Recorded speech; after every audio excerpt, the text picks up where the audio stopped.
ভাইরা আমার, হেদায়েত দেওয়ার জন্য আমার আল্লাহ দেখে না কে ধনী কে গরিব। আমার আল্লাহ এটা দেখে না কে উঁচু বংশ কে নিচু বংশ। আমার আল্লাহ যাকেই কবুল করেন আল্লাহ পাক তাকেই হেদায়েত দিয়ে দেন। ভাইরা আমার, একটা উদাহরণ আপনাদের সামনে দিলে আপনারা বুঝবেন। আল্লাহ পাক হেদায়েত দান করছিলেন হযরতে বেলাল হাবশী রাদিয়াল্লাহু তাআলা আনহুকে। দুনিয়ার মানুষ মানুষকে যে সমস্ত কারণে সম্মান করে, হযরতে বেলালের মধ্যে এই সম্মানের কোনো কারণ ছিল না। জগতের মানুষ মানুষকে সম্মান করে মানুষের টাকা পয়সার কারণে। জীবন কথা ঠিক না? টাকার মালিক হইলেই মানুষ সম্মান করে। মানুষ খুঁজে দেখে না টাকার মালিক কিভাবে হলো, এ কি বৈধভাবে টাকার মালিক হলো নাকি অবৈধভাবে হলো, মানুষ এটা তালাশ করে না। টাকা পয়সার মালিক হইলেই মানুষ তাকে সম্মান করে। আজীব ব্যাপার, বড় আজীব লাগে আমাদের কাছে। সাধারণ মানুষ করতে পারে ভুল, কিন্তু জানলেওয়ালা মানুষ তো করতে পারে না। কথা পায় না ভাইরা আমার, যে জানে না, না জানার কারণে অপরাধ করে, কিন্তু যে জেনে শুনে অপরাধ করে তার অপরাধ হলো দুইটা। ও জানে না বিদায় করে, এ জানে তারপরেও করে, এ হইল আসামি বড়। ভালো করে বোঝো ভাইরা আমার, আমরা অনেক আলেম ওলামা আছি, আমরা অনেক মাদ্রাসার মুদাররিস আছি। সম্মান আমরা অনেককে করি তার ধন সম্পদের কারণে। ধন সম্পদের কারণে তাকে সম্মান করি, কিন্তু দেখা যাইতেছে ওই ব্যক্তি ধনী হয়েছে, টাকার মালিক হয়েছে অবৈধভাবে। বর্তমানে তামাম দুনিয়ার মধ্যে, বাংলাদেশের মধ্যে যত ধনী আছে আপনি লিস্ট বের করেন, অধিকাংশই দেখবেন দুর্নীতি করে জনগণের সম্পদ আত্মসাৎ করে টাকার মালিক হয়ে গেছে। তাদের ধন্না ধরতেছ তুমি কেন? ও ওয়ারাসাতুল আম্বিয়া, নবীর হাদিস কি তোমার মনে নেই? ইযা মুদিহাল ফাসিক, আল্লাহর নবী বলেন যখন কোন ফাসিক, কোন পাপাচার, কোন দুর্নীতিবাজ, আল্লাহ দ্রোহীকে যখন সম্মান করা হয়, গদিবা রব্বুহু তাআলা, আল্লাহ পাক তখন রাগান্বিত হয়ে যায়। শুধু রাগান্বিত হয় তা না, ইহতাজ্জা লাহুল আরশ, আল্লাহ পাকের আরশ কেঁপে ওঠে। মসজিদ মাদ্রাসার জন্য, ওয়াজ মাহফিলের জন্য কোন দুর্নীতিবাজ, কোন চোর, কোন ডাকাত, কোন অবৈধ সম্পদের মালিকের কাছে যাওয়ার দরকার নাই। মসজিদ আল্লাহর ঘর, প্রয়োজন যা ব্যবস্থা আল্লাহই করবে। ঠিক করেছে? ফাসিকের কাছ থেকে টাকা নিয়ে, চোরের কাছ থেকে টাকা নিয়ে মাহফিলের দরকার নাই। যারা হালাল ভাবে জীবিকা উপার্জন করে তাদের 2 টাকা 5 টাকা দিয়ে যা হয় তাই করো, বরকত দেওয়ার মালিক আল্লাহ। ঠিক না? আল্লাহ পাক হেফাজত করুক, সবাই বলি আমিন। জগতের মানুষ মানুষকে সম্মান করে তার ডিগ্রির কারণে, জগতের মানুষ মানুষকে সম্মান করে তার সৌন্দর্যের কারণে। আমাদের দেশে একজন নায়ক ছিল, চিত্র জগতের নায়ক, সালমান শাহ। নাম শুনছেন না আপনারা? ওই সালমান শাহ যখন মারা গেছিল, সালমান শাহর শোকে বাংলাদেশের 7 জন না 8 জন মেয়ে লোক মরছিল। জীবনে বোধহয় সালমানকে কোনদিন স্বচক্ষে দেখে নাই। সালমানের সৌন্দর্য এত পাগল, যেই দুনিয়ায় সালমান নাই ওই দুনিয়ায় আমরাও নাই। এত পাগল হইল, জীবন দিয়ে দিল কেন? সৌন্দর্যের কারণে। ইমান কথা ঠিক না? মানুষ মানুষকে সম্মান করে তার বংশ মর্যাদার কারণে, মানুষ মানুষকে সম্মান করে তার কণ্ঠের কারণে। ভাইরা আমার, এই যতগুলো কারণ বললাম, একটা কারণও হযরতে বেলালের মধ্যে ছিল না। হযরতে বেলালের কোন ডিগ্রি ছিল না, বেলাল ছিল কলম মূর্খ। হযরতে বেলালের চেহারা সুন্দর ছিল না, বেলাল ছিল কালো কুৎসিত চেহারার অধিকারী। বেলালের মাথার চুলগুলা ছিল কোকড়া গও, ঠোঁট দুইটা ছিল মোটা পুরু। বর্তমান নাইজেরিয়ার মানুষগুলা যেই রকম, এইরকম হাবশা অঞ্চলের মানুষ ছিল হযরতে বেলাল। হযরতে বেলালের বংশ মর্যাদা ভালো ছিল না। বেলাল ছিল গোলাম জাদা গোলাম, দাদা গোলাম, বাপ গোলাম, নিজেও গোলাম, গোলামের ঘরের বেলাল। হযরতে বেলালের কোন শিক্ষা দীক্ষা ছিল না। হযরতে বেলালের কণ্ঠের মধ্যে মাধুরতা ছিল না, মাধুর্যতা ছিল না। হযরতে বেলালের কণ্ঠ ছিল, ভাইরা আমার, বক্র কণ্ঠ ছিল, তোতলা ছিল। আশ হাদু বলতে পারতেন না, শির উচ্চারণ করতে পারতেন না, আশ হাদু বলতেন। বুঝবার বিষয় ও যুবক ভাইরা আমার, ও দাড়ি পাকা বাবারা, আল্লাহু আকবার। দুনিয়ার কুৎসিত চেহারার একজন মানুষ, দুনিয়ার বংশের দিক থেকে নিম্ন শ্রেণীর মানুষ, দুনিয়ার কণ্ঠের দিক থেকে বক্র কণ্ঠের অধিকারী একজন মানুষ। এই মানুষকে যখন আমার আল্লাহ কবুল করিয়া হেদায়েতের দৌলত বেলালকে দান করলো, বেলাল আল্লাহর নবীর হাতে হাত দিয়ে ইসলাম কবুল করিয়া নিলেন। বেলালের মর্তবা এত বাড়িয়া গেল, আল্লাহর নবী হযরতে বেলালকে মসজিদে নববীর মুয়াজ্জিন বানায়া দিলেন। উমর ইবনুল খাত্তাব রাদিয়াল্লাহু তাআলা আনহুর মতো মানুষ, যার শানে আল্লাহর হাবিব বলেন, লাউ কানা বাদি নবিয়্যা লাকানা উমর। আল্লাহ আমার পরে যদি কাউকে নবী বানাইতেন, সেই নবী আল্লাহ বানাইতেন উমরকে। হযরতে উমর যেই রাস্তা দিয়ে চলতেন, ইবলিস ওই রাস্তায় যাইতেন না।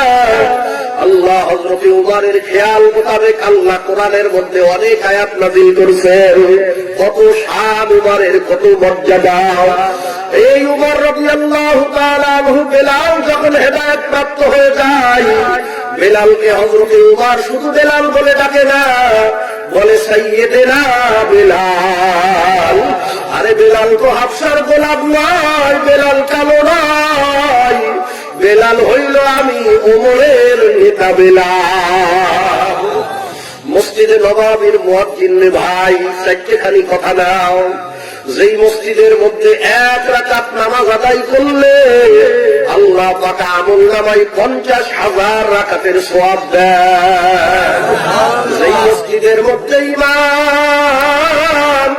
ইমামুল মুরসালিন সাইয়্যিদুল কাউনাইন মুহাম্মাদুর রাসূলুল্লাহ সাল্লাল্লাহু আলাইহি ওয়াসাল্লাম যেখানের ইমাম, ভাইরা আমার, ওই মসজিদের মধ্যে বসা অবস্থায় হযরত জিবরাইল কতবার আল্লাহর কোরআন নিয়ে নাযিল হয়েছে। আল্লাহু আকবার। কত গুরুত্বপূর্ণ মসজিদ। মসজিদ যেমন, ইমাম তেমন, মুয়াজ্জিনও তো তেমন হওয়া দরকার। কি কোন কথা ঠিক না? যার চেহারা সুন্দর হবে, যার কণ্ঠ ভালো হবে, কিন্তু মুয়াজ্জিন হইলেন বেলাল। কারোর কারো আপত্তি হয়ে গেল, আল্লাহর নবীর কাছে ওজর খাই করলেন, ইয়া রাসূলুল্লাহ, ইয়া হাবিবাল্লাহ, মসজিদ যেমন ইমাম তেমন, মুয়াজ্জিন একজন ভালো লাহানওয়ালা হইলে ভালো হয়। ইয়া রাসূলুল্লাহ, বেলালকে সরায় দেন, ভালো লাহানওয়ালা একজনকে ওখানের মুয়াজ্জিন আপনি নিযুক্ত করে দেন। আল্লাহর নবীর মনে মানে না বেলালকে সরায় দেওয়ার জন্য। লোকদের সাফাসাফি করার কারণে একদিন বলা হলো, বেলাল, আগামীকাল ফজরের থেকে দুনিয়ার আযান দিবা না। ভাইরা আমার, ইশার নামাজ পড়িয়া সবাই বাড়ি চলে যায়, হযরতে বেলাল আর বাড়ি যায় না। মসজিদে নববীর চতুর্দিক থেকে ঘুরে আর চোখের পানি ফেলাইয়া কান্দে আর ডাক দিয়ে বলে, ও আরশের মালিক, ও মাবুদ গো, আমারে কালো বানাইছো আল্লাহ তুমি। জোরে পান বানাইছে কি? আরো জোরে বলো, কে বানাইছে? আল্লাহ আমারে কালা বানাইলা তুমি মাওলা। আল্লাহ আমারে গোলাম যারা গোলাম বানাইলে মাওলা তুমি।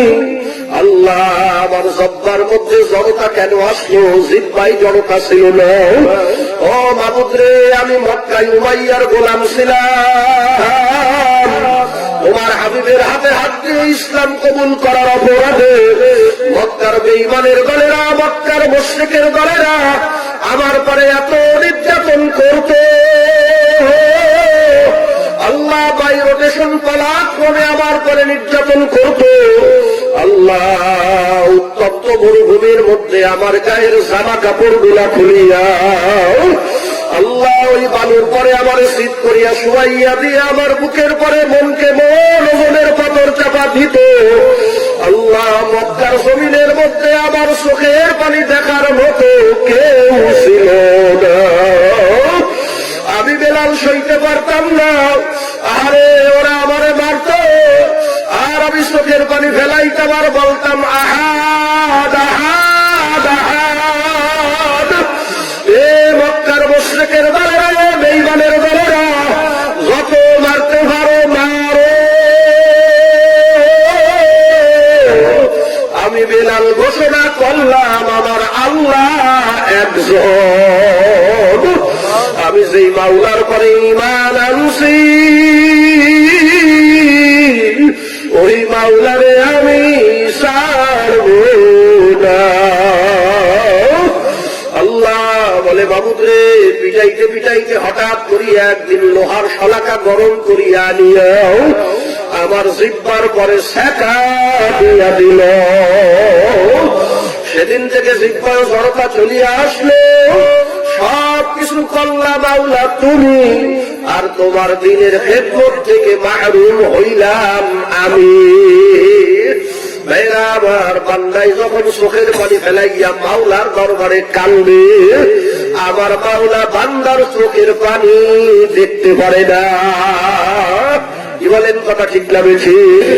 আপনি নতুন জামা কাপড় গায়ে দিচ্ছেন, আল্লাহু আকবার, পানখালি বাজারে আপনি যাবেন, সাল্লা বাজারে আপনি যাবেন, বাড়ির সামনে উঠানের মধ্যে আপনার ছোট্ট সন্তান আল্লাহ ময়লার মধ্যে খেলাধুলা করে, ও দেখতেছে আব্বু জানি কোথায় যায়, দৌড়াইয়া আসে বলে আব্বু আমারে নিয়ে যাও, আমি তোমার সঙ্গে যাব। আপনি তখন ডাক দিয়ে বলেন বাবা তোরে এখন কোলে নেওয়া যাবে না, তোরে বাজারে নেওয়া যাবে না, বাবা তোর গায়ে ময়লা, তোর এই কোলে নিলে তোর ময়লা আমার জামা কাপড়ে লাগিয়ে যাবে। ওই বাচ্চা যখন দেখে আব্বু আমারে কোলে নেয় না, বাচ্চা তখন চোখের পানি ফেলাইয়া হাউ মাউ করিয়া কান্না শুরু করিয়া দেয়। আল্লাহ বাপ তখন আর নতুন জামার কথা মনে থাকে না, বাজারের কথা মনে থাকে না, দৌড়াইয়া যাইয়া সন্তানরে কোলে নিয়া সন্তানের গালে চুমা দেয়, ও গালে চুমা দেয়। ও সন্তানের বাপ, সন্তানের মহাব্বত তোমার দিলের মধ্যে থাকবার কারণে সন্তানের চোখের পানি তুমি দেখতে পারো না। তোমার সন্তানের মহাব্বত তোমার দিলের মধ্যে যতটুকু আছে, এই বান্দার মহাব্বত আল্লাহ পাকের কুদরতি দিলে তার চেয়েও কোটি কোটি গুণ বেশি। মেয়েরা আমার বন্দায় যখন চোখের পানি ছাড়িয়া মাওলার দরবারে কান্দে, আমার আল্লাহ বান্দার ওই চোখের পানি দেখতে পারে না। বেলালের চোখের পানি আর সে আজিমে কবুল হইয়া গেল। আল্লাহ ফজরের রক্ত হয়ে গেল, নতুন মুয়াজ্জিন আযান দেয়, গোটা মদিনাবাসী খুশি। মেয়েরা আমার আল্লাহর নবী ফজরের নামাজ পড়ে অপেক্ষায় আছে, একটু ফর্সা হইলে ফজরের নামাজ আদায় করবেন। কারণ হাদিসের মধ্যে আসছে আসফিরু বিল ফাজরি ফাইন্নাহু আযমু লিল আজরি। ফজরের নামাজ একটু ইসফার ফর্সা হইলে পড়া মুস্তাহাব। আল্লাহর নবী অপেক্ষায় আছে, তাকে সময় যত যায় অন্ধকার বারে ফর্সা আর হয় না। হঠাৎ করে জিবরাইল আলাইহিস সালাম নাযিল হইলেন। জিবরাইল ডাক দিয়ে বলেন ইয়া রাসূলুল্লাহ, ইয়া হাবিবাল্লাহ, আপনার মসজিদে আজকে কেন আযান হয় না? আল্লাহর হাবিব বলে ও জিবরাইল কি বলো, আজকে তো সুন্দর আযান হইল, গোটা মদিনাবাসী খুশি। জিবরাইল ডাক দিয়ে বলেন ইয়া রাসূলুল্লাহ, না না, আপনার মসজিদে আজকে আযান হয় নাই। বেলালের আযান আমরা প্রতিদিন সপ্তম আসমানে বসে শুনি। বেলাল কেন আযান দেয় নাই? আমার মাওলানা আমারে নাজিল করিয়া দিছে, বেলাল যদি আযান না দেয় সূর্য আর পূব আকাশে উঠবে না। আল্লাহর হাবিব ডাক দিয়া বলেন, বেলাল আযান দে, আযান দে। ও বেলাল, তুমি আযান না দিলে সূর্য আর উঠবে না। ও যুবক ভাইরা আমার, ও পর্দার অন্তরালের মা বোনেরাও, আল্লাহর দরবারে এত মর্তবা হইল দুনিয়ার টাকার কারণে নয়, দুনিয়ার মন্ত্রী এমপি চেয়ারম্যান মেম্বার হওয়ার কারণে নয়, দুনিয়ার সৌন্দর্যের জন্য বংশমর্যাদার জন্য নয়, দুনিয়ার কণ্ঠের জন্য নয়। আল্লাহর দরবারে এত ফজিলাত পাইল একমাত্র হেদায়েতের জন্য। ধরে কোন কথা ঠিক কিনা? তুমি আমিও যদি আল্লাহর দরবারে হেদায়েত পেয়ে যাই, তোমার আমার মর্তবা আল্লাহর দরবারে বাড়বে না বাড়বে না? এই ধরে কাউ বাড়বে না বাড়বে না? মেয়েরা আমার, এই জন্য হেদায়েতের দৌলত আমরা চাই না চাই না? ধরে কোন চাই না চাই না? সবাই দিলে দিলে আল্লাহর কাছে দোয়া করি, বাবুদ গো তুমি আমাদেরকে হেদায়েত দান করো। ধরে কোন আমিন। হেদায়েত এত জরুরি আমাদের জন্য, আল্লাহ পাক প্রত্যেক নামাজের প্রত্যেক রাকাতে আল্লাহর কাছে দোয়া শিক্ষা দিচ্ছেন, ইহদিনাস সিরাতাল মুস্তাকিম। এই আয়াত পড়া লাগে না? লাগে না? লাগে না? আয় আল্লাহ, তুমি আমাদেরকে সিরাতাল মুস্তাকিম দেখাও। আল্লাহ, তুমি আমাদেরকে হেদায়েত